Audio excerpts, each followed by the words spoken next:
Quiero hablarles un poquito sobre específicamente la confianza y desde el libro de Hechos, capítulo 4, vamos a estar ahí entre versículo 23 y 31, la lectura que tuvimos hace un momentito. Y cuando pienso en confianza, una de las cosas que me viene a la mente es los años en los que más o menos por ahí, por los 15 años, a mis amigos y a mí, a tres amigos más y a mí, ahí viviendo en Madrid, se nos ocurrió que sería buena idea hacernos escaladores, meternos a la escalada libre, ¿no? Meternos a subirnos a lugares donde nadie nos había mandado y ahí fuimos.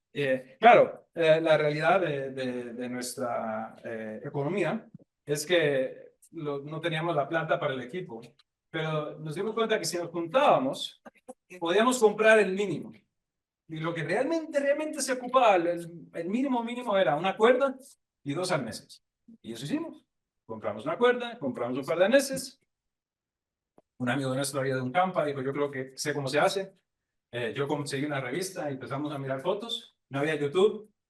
Y no conocíamos a nadie que escalara. Y es un acto de Dios que yo estoy aquí todavía. Y como papá de dos hijas y un hijo, yo digo, ¿en qué momento nuestros papás nos dijeron, ok, vayan con Dios, ¿no? Yo lo único que me queda es que, bueno, éramos chiquillos de los 80, entonces si habíamos sobrevivido la bicicleta en los 50, o sea, los 80, en los 90, ¿qué va a ser peor? ¿No? Si sobrevivieron, bueno, veremos qué tal. Y nos tiramos a la aventura y hicimos cosas que nunca deberíamos haber hecho, en lugares que nadie nos mandó a ir, y disfrutábamos. Y recuerdo claramente que obviamente para mí este hábito, este pasatiempos que teníamos, esta pasión que se hizo, era posible porque nosotros confiábamos plenamente en esas cuerdas. Y le he perdido el rastro las veces que yo estoy aquí todavía porque esa cuerda funcionó, hizo su trabajo, me agarró cuando me caí. Um, yo simplemente ni lo dudaba. Ahora, hay un día que mis amigos, los cuatro nosotros estamos escalando, y yo estaba en la cuerda arriba, y recuerdo que caí y que quedé guindado, pero el momento que caí hubo un sonido que nunca habíamos oído, como un sonido como un... Yo recuerdo que yo miré abajo con un poco de miedo, mi amigo que estaba abajo sosteniéndome me dijo, Jonathan, eso no es bueno, te voy a bajar rápido, y yo, dele, dele, dele. Y me bajó, y lo que nos topamos fue algo que se veía más o menos así. Y ¿sabes? Si usted no ha escalado mucho, debería saber, así no se debería haber una cuerda. Hay un problema. En ese momento yo tengo 17, quizás 18 años. Entonces mi mente ya está completamente formada. Yo obviamente puedo mirar esto con mis amigos, decir, amigos, tenemos un problema. Esto no es. Yo no confío en eso. Entonces, por lo menos teníamos, decimos en España, por lo menos dos dedos de frente, por lo menos tenía yo. No, entendí hasta ese punto que eso no era seguro. Entonces hicimos lo obvio. ¿Qué va a hacer uno cuando está escalando y se encuentra con un problema como este? Pues obviamente no puede confiar en eso ya. Ya la confianza se había esfumado. Solo hay una solución. Y si usted está diciendo irse a casa, hubiera sido la solución correcta, pero en vez, sacamos un cuchillo, cortamos la sección que no valía y quedó así. Algo así. Es una representación solamente, pero estoy aquí para decirle que duró otros 18 meses, seguramente, más o menos así. No sé en qué momento se nos ocurrió, pero yo recuerdo que interesantemente mi mamá me dejaba escalar, me permitía salir por la puerta con las cuerdas, no me decía que no. Pero yo le había dicho un par de veces, mami, voy a una competencia, voy a un torneo. No quiere venir a ver a su hijo competir. Y ella me iba a cualquier otra cosa, fútbol, taekwondo, aunque me pegaran, no importaba. Pero las caras decían, no, mi hijo, vaya, yo voy a estar orando aquí. Y nunca iba.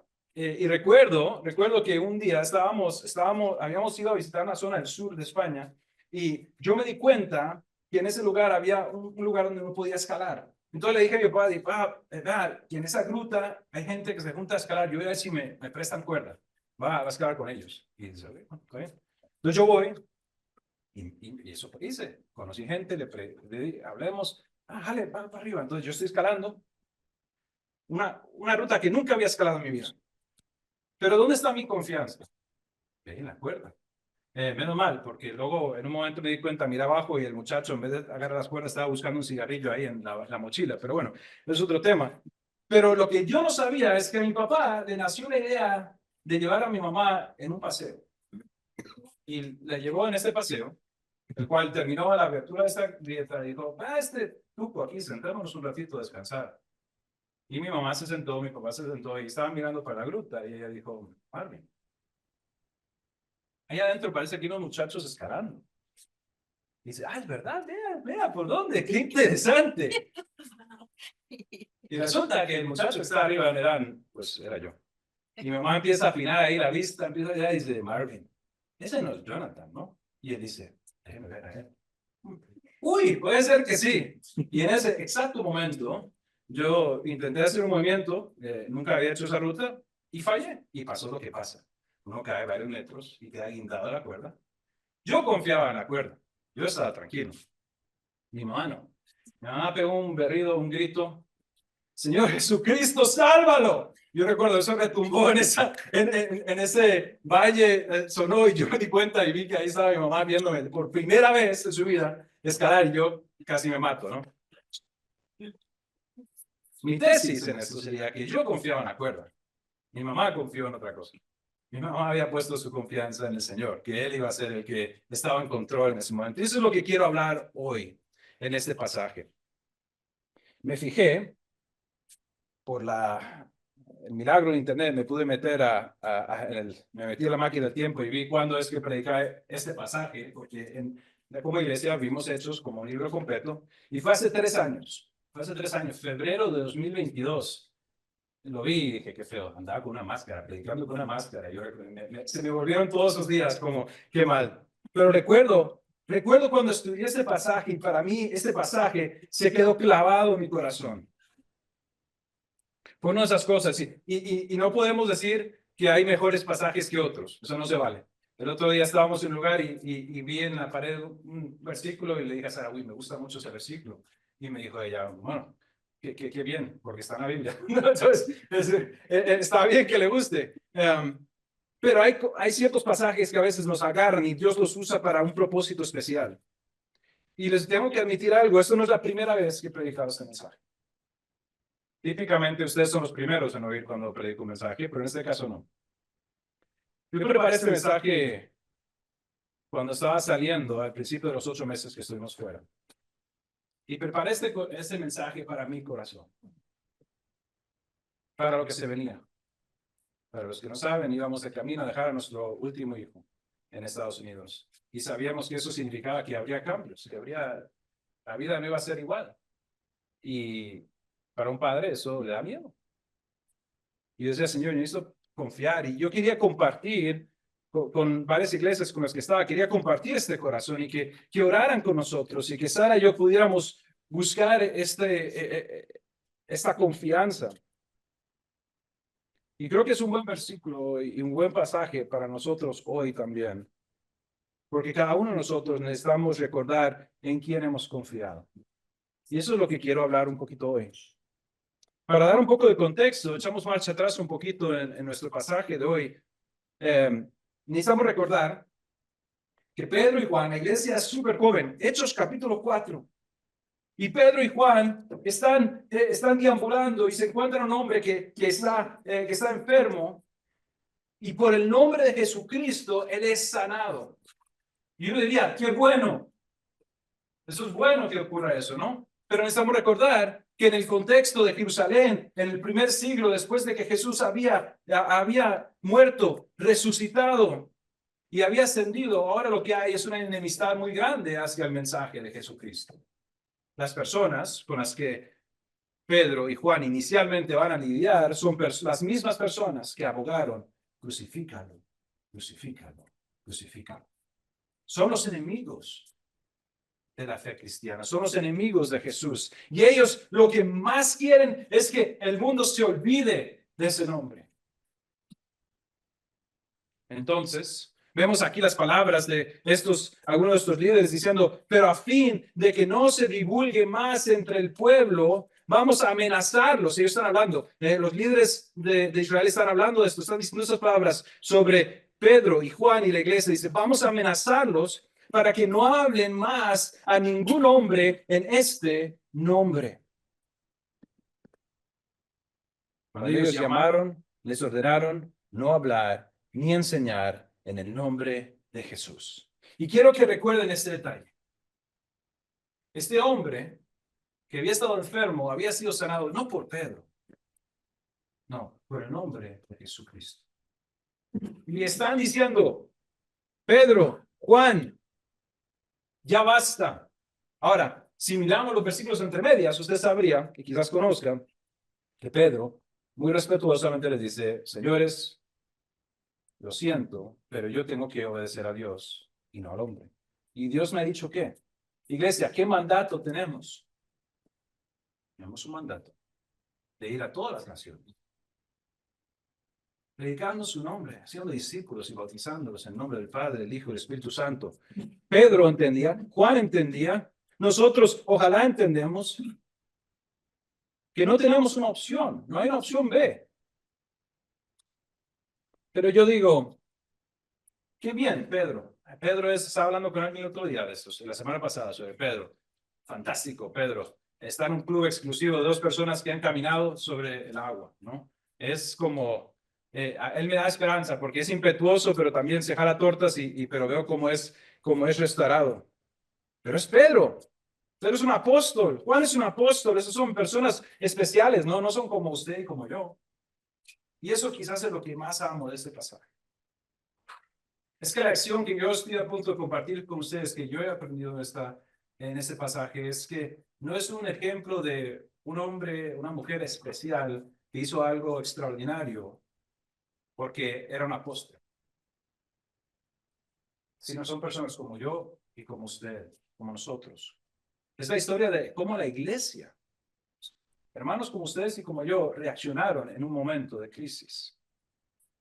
Vean lo que dice el versículo 23. Aquí entonces le toca a Pedro y a Juan venir y contarle a la iglesia las noticias. Dice, cuando quedaron en libertad, fueron a los suyos y les contaron todo lo que los principales sacerdotes y los ancianos les habían dicho. ¿Qué les dijeron? Hermanos, hermanas, nos han dicho que está prohibido hablar de Jesús. Imagínense. Imagínense si la semana que viene llega Gustavo y dice, hermanos y hermanas, no sé si han dado cuenta, pero el gobierno ha dicho que ya no. La semana pasada, todo bien.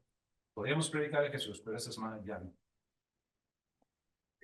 Pena de cárcel, pena de... van a quedar en prisión. En este caso, quizás peor. Van a perderlo todo. ¿Cómo reaccionaríamos? ¿Cómo reaccionaría usted? Para un momentito y piense, ¿cómo sería eso? Porque usted y yo hemos vivido una vida en la cual toda nuestra vida, y algunos de nosotros tenemos toda la vida de estar en la iglesia, toda la vida de conocer la palabra de Dios, pero nunca hemos vivido en esta situación. Ahora recordamos que tenemos hermanas y hermanas alrededor del mundo que hoy viven en esa realidad. Eso es la verdad y la realidad que ha sido de la iglesia en algún lugar u otro durante toda la historia de la iglesia. Pero ¿qué haríamos? Yo creo que yo estaría entre media de un par de cosas. Primero tendría miedo, me asustaría, porque sería una experiencia que yo nunca he tenido. Y no sé, mi fe es suficientemente fuerte, voy a poder resistir el sufrimiento, lo he dicho siempre, pero es muy fácil para mí subirme aquí enfrente de ustedes. Ustedes están manejando acá, sí, están de acuerdo, todos son mis amigos, todos son mis hermanos. ¿Qué precio pago yo aquí hoy? También veo el asentimiento. Pero ¿qué pasa si cambian las reglas? Y conociendo a mí también, creo que tendría yo le he puesto a esto como el efecto Henry Ford. Tenemos un problema y vamos a mejorar la solución. Vamos a hacer un proceso en el que vemos cómo resolvemos la bronca que tenemos. Porque eso sí es muy natural mío. Muy natural para mí, que cuando pasa algo en mi vida, lo primero empiezo a dar vueltas la máquina en la cabeza. ¿Cómo resuelvo esto? ¿Cómo resuelvo esto? ¿Cómo resuelvo esto? Y desafortunadamente, hay muchas veces en las que voy directo a esa situación. Y puede ser que esté solo en esta habitación hoy. Pero eso me pasa a mí antes de ir a la oración. A entregarle la situación al Señor. Pero eso no es lo que ocurrió ese día. Entonces creo que hay 4 lecciones que podemos ver hoy que ojalá sea de bendición para ustedes como lo son para mí, de lo que la iglesia de Jerusalén, y ojo, la iglesia, hermanos como usted y como yo, no apóstoles, personas yo creo que como usted y como yo, ¿cómo es que reaccionaron? Versículo 24 dice, al oír ellos esto, unánimes, alzaron la voz a Dios y dijeron, oh Señor, tú eres el que hiciste el cielo y la tierra, el mar y todo lo que en ellos hay. ¿Qué es lo primero que hicieron? Bueno, lo primero que hicieron fue orar. Y eso está muy bien. ¿Pero a quién oraron? Ahí puse como el punto, ora el que crea. Porque eso es lo que ellos hicieron. Ellos creo que pusieron en perspectiva, y esto es tan importante, creo que nuestra vida de fe y nuestra vida de oración, es de recordarnos a nosotros, porque a Dios no ocupa, Él no se le olvida quién es Él, pero a mí sí, de recordar la relación que yo tengo entre Él y yo. Él es el creador del cielo y de la tierra, el creador del mar y todo lo que está en ello. Nosotros tenemos la dicha de vivir en un país cerca de la costa. No toda la gente que conozco vive tan cerca del mar. Y me imagino que todos en algún momento aquí en esta habitación, seguramente, creo, hemos estado frente del mar. No sé si le pasa a usted, pero a mí me ha pasado que a veces estoy enfrente del mar y me empiezo a sentir un poco pequeño. Porque es como muy grande, ¿no? Y no hablemos de si a algún momento tiene el chance de meterse en un bote y empezar a buscar mar adentro. Uno se siente muy pequeño. Tuve la experiencia hace años, cuando mi hija tenía como 9 años, mi hija mayor, que ahora tiene 23, 24. Estábamos ayudando en Panamá, en la comarca, con un grupo de personas cuna. Estábamos en una isla remota y íbamos a ir a que nos recogiera un avión, una avioneta que pasaba, pero nos dieron noticia de que la avioneta no podía venir, entonces teníamos que ir por mar 3 horas en un bote de unos, no sé, unos 5 o 6 metros, por mar 3 horas. Y decían que el mar estaba picado. Yo oigo picado y pienso bolitas, ¿no? Salimos y yo no soy experto. El piloto me dijo esto. Me dijo, Jonathan, estas olas son de 5 metros. Yo lo que sé es que cuando estaba arriba de la ola yo veía una isla ahí a lo lejos. Y cuando estaba abajo no veía nada. Y recuerdo también que mi hija estaba a la par y que ella, los que la conocen saben que ella ama leer, se había envuelto en un poncho para no mojarse y estaba leyendo. Yo miré abajo y nada, está leyendo. Ella estaba como tranquila, tenía paz. Yo estaba un poco más nervioso. Pero pregúnteme si me sentí pequeño en ese momento. Y creo que cada uno de nosotros quizás podemos recordar momentos en los que hemos recordado eso y creo que es bueno que recordemos lo pequeño que soy yo y lo inmensamente, inimaginablemente, inentendiblemente, incomprensiblemente grande que es nuestro Dios. Porque creo que ese es el lugar donde necesitamos empezar cuando buscamos al Señor. Es recordar quiénes somos nosotros y quién es Él. Eso me recuerda de su soberanía y cada vez que digo la palabra soberano, yo veo un trono y veo una corona, veo un rey. Entiendo que Él es el que está a cargo de las cosas y que Él tiene la fuerza, Él tiene la capacidad. Entonces, a un Dios que puede crear el universo y cuando yo pienso en eso y la era moderna en la que nosotros vivimos, en mis años de vida, he visto cómo mejora la tecnología de los telescopios y mandamos al espacio telescopios más grandes y tenemos imágenes más grandes. ¿Y qué pasa? En vez de hacerse más pequeño el universo, se ha hecho más grande. Y nos damos cuenta que cosas que parecían estrellas son galaxias. Y para un momento. Si usted es un creyente, para un momento y recuerde esto. Que fue su Dios el que abrió la boca y todo eso existió. No me entra en la cabeza y gloria a Dios por eso. Porque Dios es más grande de lo que yo puedo entender. Pero creo que nuestros hermanos en este pasaje nos enseñan una buena lección. Cuando necesito confiar y necesito buscar al Señor, empiece por este Dios, el Dios que lo creó todo. Vea lo que dicen los próximos 2 versículos. Ellos van a orar al que sabe. Dice, el que por el Espíritu Santo, por boca de nuestro padre David, tu siervo dijiste, ¿por qué se enfurecieron los gentiles y los pueblos tramaron cosas vanas?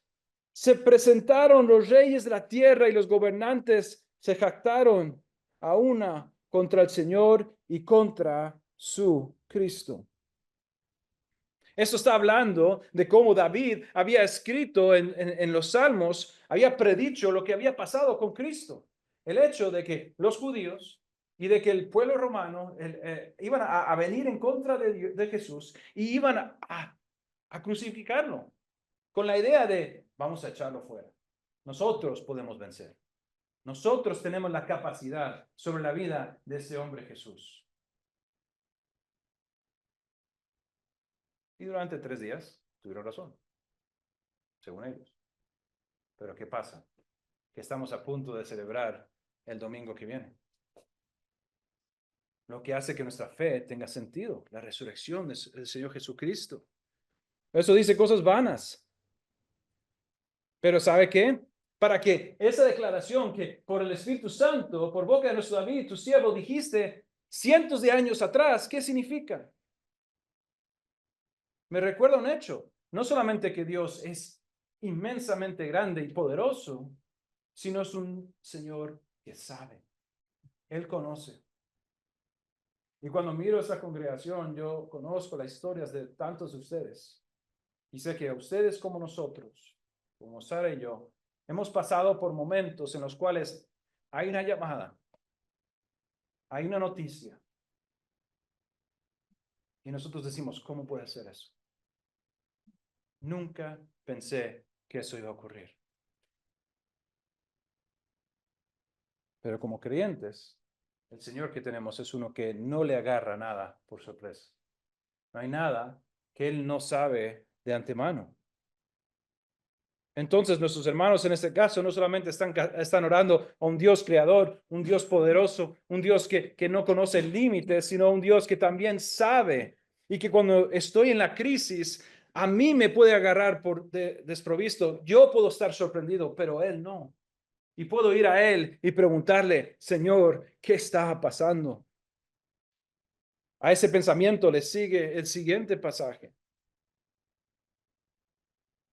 Dice versículo 27 y 28, dice, porque en verdad en esta ciudad, esto acaba de ocurrir, en esta ciudad se reunieron tanto Herodes como Poncio Pilato, junto con los gentiles y los pueblos de Israel, contra tu santo siervo Jesús, a quien tú ungiste. Señor, Jesús era el Mesías. Pero la iglesia ya ha orado. Tú sabes estas cosas. Esto no te agarró de desprovisto. Tú sabías que esto iba a pasar. Pero ¿qué nos dice el versículo 28?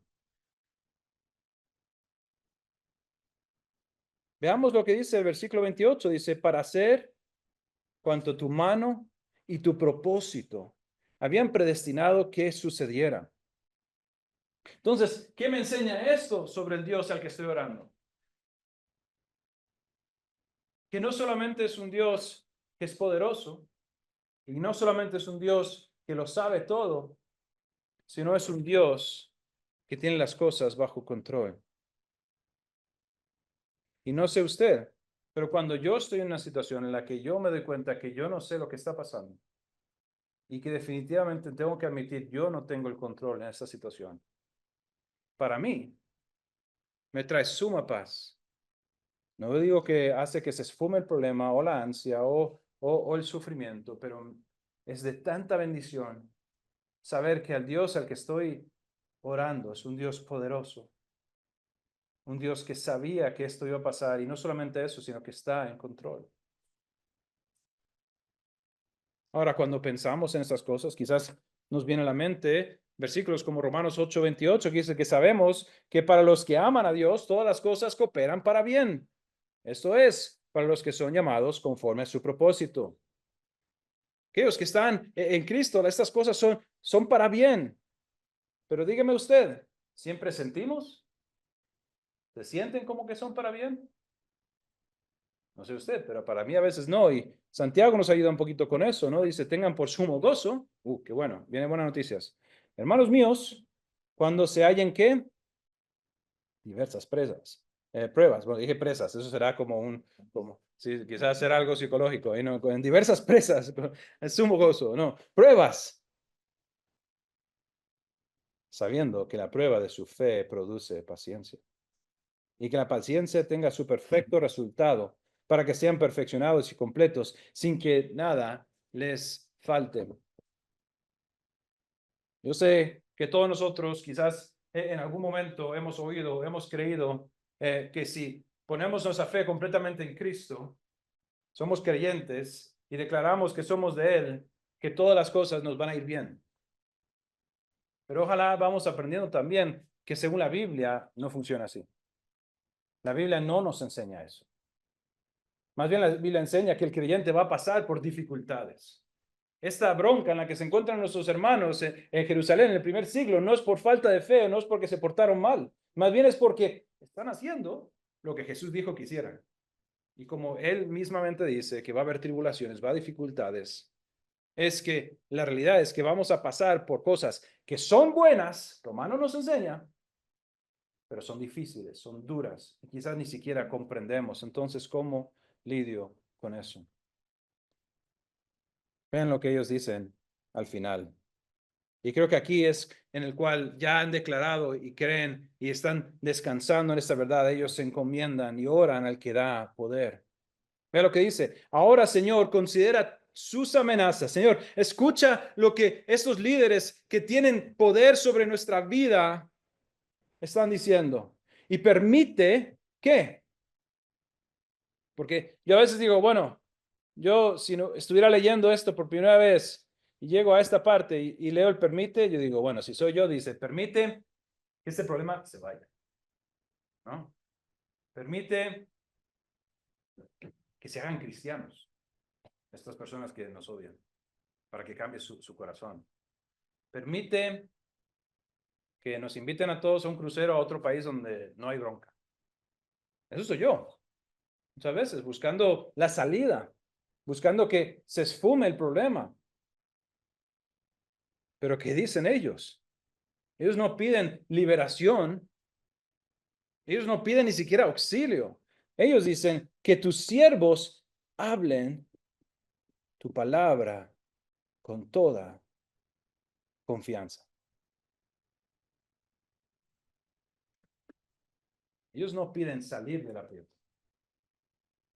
Ellos piden obediencia en hacer lo que Dios les ha dicho que tienen que hacer y fuerza, porque lo que se viene va a ser difícil. Pronto morirá la primera persona por el nombre de Cristo, de su hermano Esteban. ¿Por qué? Predicando.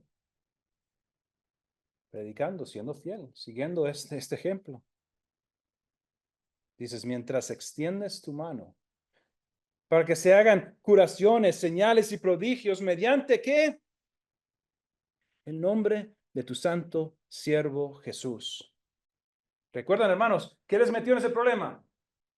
Pedro y Juan caminando, Dios los usa para sanar a un hombre, se crea una bronca, se crea una situación, los tiran a la cárcel, los traen enfrente del concilio, les dicen, ya basta de hablar de Jesús, no más. Y él llega y les dice, muchachos, nos han prohibido que hablemos de Jesús. Y ellos unos versículos después están diciendo, Señor, danos poder para hacer lo que nos has pedido hacer y sigue haciéndolo. Sigue sanando a personas en el nombre de Jesús. O sea, que siga la cosa, que siga tu voluntad. ¿Y qué pasa? Después que oraron, el lugar donde estaban reunidos tembló. Y todos fueron llenos del Espíritu Santo y hablaban la palabra de Dios con ¿qué? valor.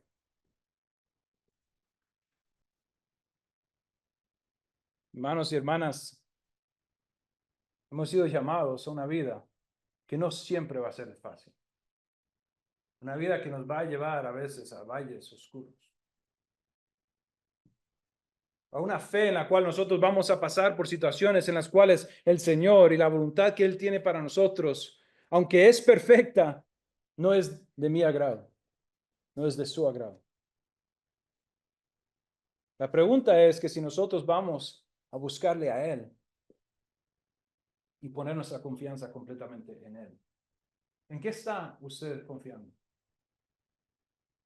¿En qué estoy confiando yo? Según nuestros hermanos aquí, podemos confiar en un Dios que es poderoso, que es creador. Y un Dios que cuando nosotros nos preguntamos por qué y cómo pudo pasar esto, Él ya lo sabía. Y no solo eso, sino que la situación está en su control y la está usando para su gloria y para nuestro beneficio. Y tenemos un Dios al cual cuando nos sometemos podemos pedirle y Él en poder trabaja a través de nuestra vida. Y espero que usted oiga eso lo mismo que yo. Señor, en mi vida, yo que soy débil, que soy imperfecto, Dios, tú sabes lo que pasó esta semana pasada en mi vida.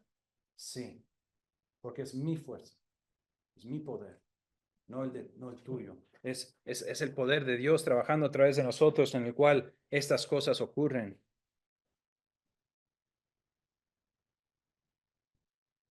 2000 años después, hermanos y hermanas, en esta habitación hay unos cuantos. En ese tiempo, menos de cientos de creyentes. En 2000 años, el Evangelio de Dios se ha propagado por el mundo. Y gobierno tras gobierno ha intentado extinguir la llama del Evangelio.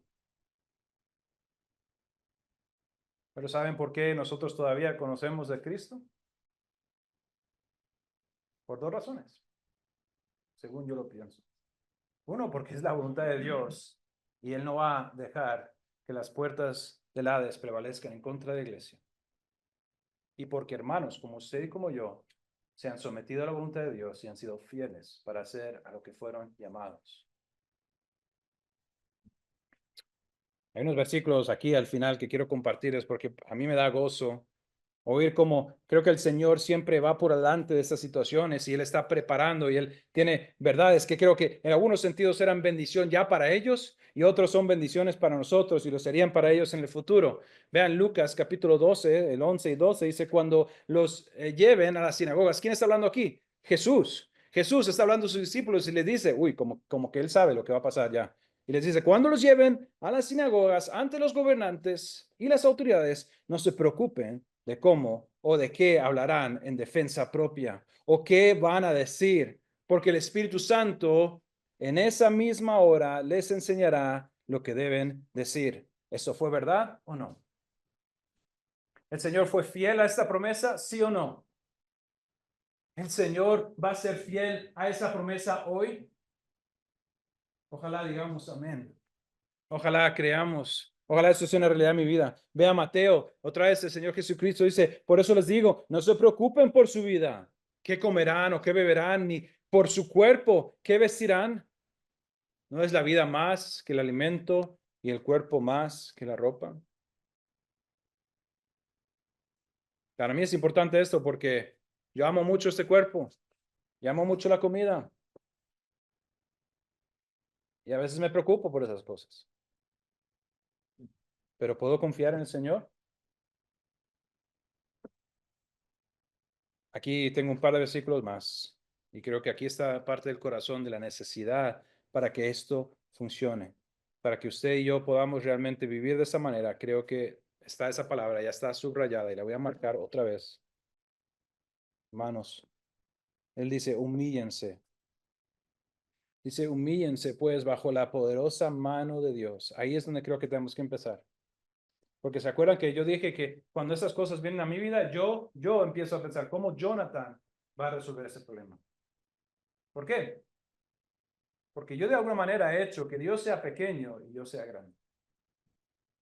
Y he olvidado esta gran verdad. Entonces, cuando yo me humillo, dice, humíllese pues bajo la poderosa mano de Dios para que Él los exalte a su debido tiempo, echando toda su ansiedad sobre Él. Hermanos, ¿esto viene en nuestra vida a veces? ¿Ansiedad? ¿Temor? ¿Incertidumbre? Hermanos, vean lo que Pedro nos está recordando aquí. Incidentemente, ¿quién lo está escribiendo? El que se había jalado la torta inicial. ¿Y qué dice él? Dice, echando toda su ansiedad sobre él. Hermanos, lo que tenemos que hacer es llegar a él y entregárselo a él, porque yo no puedo, usted no puede, porque él tiene esas buenas noticias. Él tiene cuidado. Usted sabe que nuestro Señor Jesucristo nos ama y nos está cuidando. Filipenses dice, por nada estén que afanosos, otra palabra. Uf. Estén bien, o antes bien, en todo, mediante la oración y súplica. Eso es lo que vimos con nuestros hermanos, con acción de gracias, lo que nos estaba enseñando eh, también el hermano cuando dice que las cosas vienen, hay dificultades. Santiago nos recuerda eso, acción de gracias. Sean dadas a conocer sus peticiones delante de Dios. Entonces, cuando estoy afanado, cuando la vida me trae cosas, cuando yo no sé cómo va a funcionar esto, no entiendo lo que está pasando, puedo venir y puedo entregar esto al Señor. A través de la oración y la súplica, puedo agradecerle a Él y puedo decirle, Padre, Padre, tú ya sabes lo que está en mi corazón, pero vengo ante ti porque te necesito. Dadas a conocer sus peticiones delante de Dios. ¿Y qué va a pasar? ¿Cuál es el resultado? Según ese versículo, la paz de Dios. La paz de Dios que sobrepasa todo entendimiento guardará sus corazones y sus mentes en Cristo Jesús. Hermanos, ¿quién aquí desearía tener paz? Todas las semanas, durante años, he tenido la costumbre de despedirlos hablando de la paz y la bendición que viene de lo que acabamos de oír. Y eso debería ser la realidad, de que nosotros encontramos en el Señor paz. Y es una paz que sobrepasa todo entendimiento. El Señor había prometido que el Espíritu traería paz que el mundo no da. Y eso está disponible para usted y para mí. Si estamos, ¿dónde? Cristo Jesús. Eso es clave. ¿Estamos en Cristo Jesús? Hay alguien escuchando esto hoy que no está en Cristo Jesús. Ese es el primer paso. Hasta que el Señor no sea el Señor de su vida y no sea el Salvador, el cual ha muerto por usted. Hasta que no haya un clamor de salvación y de arrepentimiento. Esto no es real, pero para los que están en Cristo, Él va a guardar nuestros corazones y nuestras mentes y nos va a dar paz. Hermanos, no sé ustedes, pero yo sé que para mí esta realidad es increíble.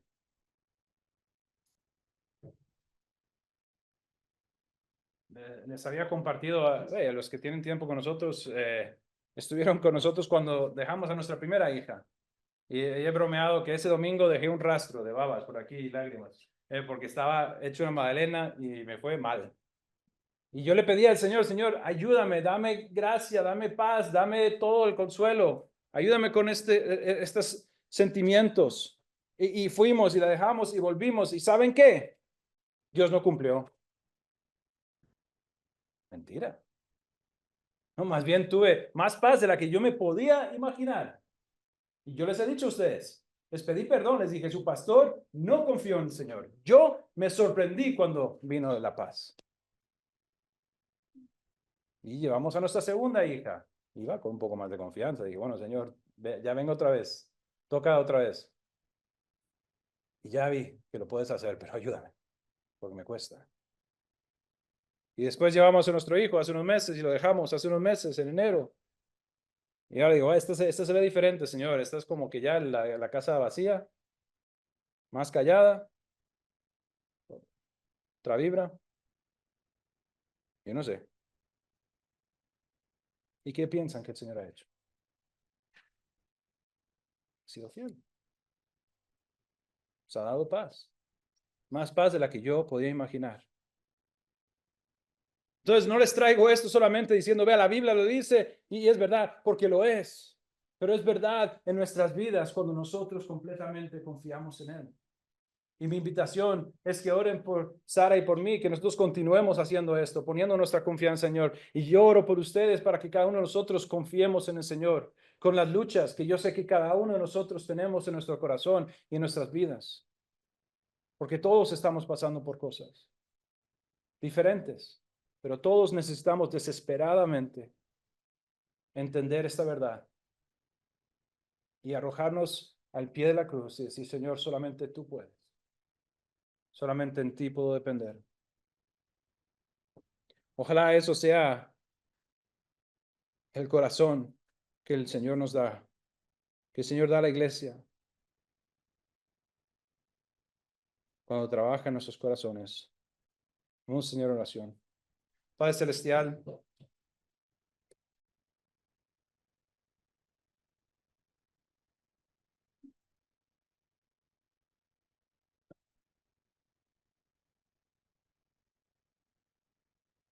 Dios, tú sabes cuánto significa ese pasaje para mí y para Sara. Tú sabes que varias veces he tenido la oportunidad quizás de compartir este pasaje con iglesias, pero sabes que me estaba predicando a mí mismo, Señor. Estaba predicando con el deseo de que pudiéramos oír estas palabras y que creciera nuestra fe en ti y que pudiéramos aprender a depositar nuestra confianza plenamente en ti. Dios, si sabes que al salir durante tanto tiempo no sabíamos qué ocurriría en la iglesia y Dios, qué ibas a hacer y Señor, también lo entregamos en tus manos. Dios, si tú has sido fiel, tú has sido bondadoso, tú has sido bueno. Dios, durante casi 10 años te he pedido, Señor, construye esta iglesia. Porque tú eres el único que la puede hacer. Y lo has hecho, Dios. Has sido fiel. Porque, Señor, eso es lo que tú eres. Dios, harías esa obra de nuevo, no una vez, sino continuamente en nuestra vida, Señor. A lo largo de nuestra vida, recordando que tenemos que predicarnos el Evangelio día a día, recordar lo que has hecho por nosotros, recordar cuánto te necesitamos, recordar de dónde viene nuestra paz, nuestra bendición, nuestra fe, nuestra fortaleza, nuestra esperanza. Recordar, Señor, que tú eres fiel. Dios, ¿nos ayudarías a confiar? Yo pido eso por cada uno de mis hermanos y hermanas aquí hoy. Dios, sé misericordioso y es la obra que solamente tú puedes hacer. Pedimos por esas cosas en nombre de Jesús. Amén.